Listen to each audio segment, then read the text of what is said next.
भारत की direct tax collection में 4.86% की बढ़त। नेट कलेक्शन में थोड़ी गिरावट, वजह जानिए विस्तार से। नमस्कार, स्वागत है आपका भारत मार्केट लाइव न्यूज में।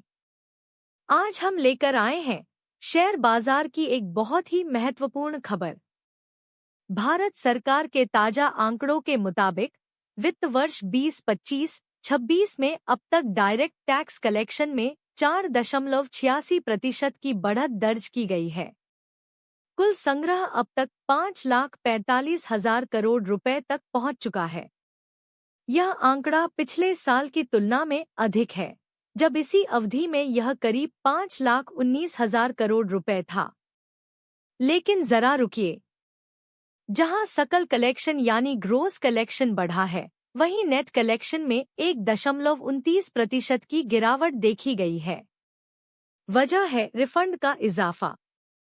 इस बार रिफंड्स में 58% की बढ़ोतरी हुई है, यानी सरकार ने टैक्सदाताओं को काफी पैसा वापस किया है।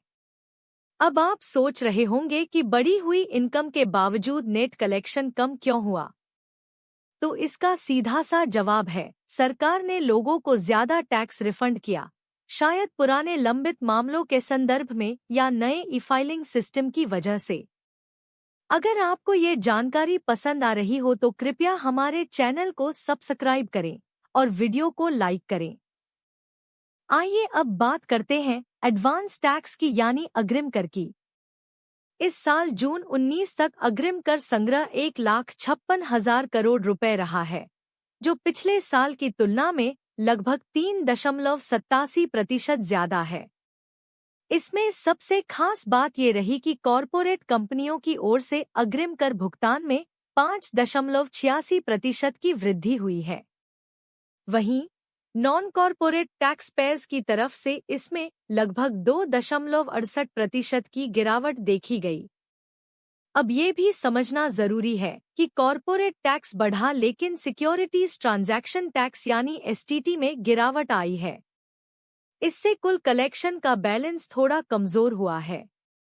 सरकार की ओर से कुछ नई पहलें भी की गई हैं, जैसे हाल ही में इनकम टैक्स डिपार्टमेंट ने ई-पे टैक्स पोर्टल लॉन्च किया है, जिससे नेट बैंकिंग के जरिए टैक्स भरना और आसान हो गया है। इसके अलावा जुलाई के बजट में वित्त मंत्रालय ने इनकम टैक्स एक्ट 1961 की पूरी समीक्षा करने की योजना का ऐलान किया है। इसका मकसद है कानून को आसान बनाना, विवाद कम करना और टैक्स सिस्टम को ज्यादा पारदर्शी बनाना।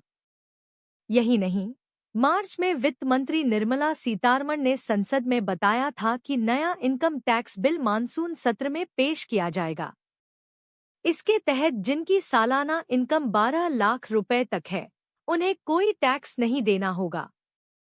ऐसा छूट सीमा को बढ़ाकर 60,000 रुपए कर देने से संभव हुआ है।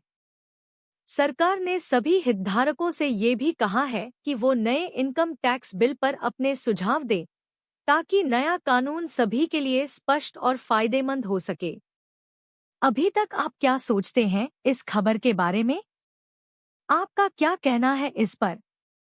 कमेंट करके हमें जरूर बताएं। अगर आपको ये जानकारी पसंद आ रही हो तो कृपया हमारे चैनल को सब्सक्राइब करें और वीडियो को लाइक करें।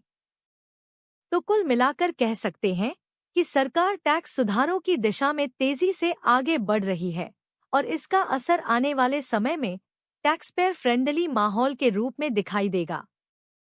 हालांकि नेट कलेक्शन में गिरावट एक अलार्मिंग सिग्नल हो सकता है, लेकिन रिफंड बढ़ना यह भी दिखाता है कि सिस्टम ज्यादा फेयर और ट्रांसपेरेंट होता जा रहा है।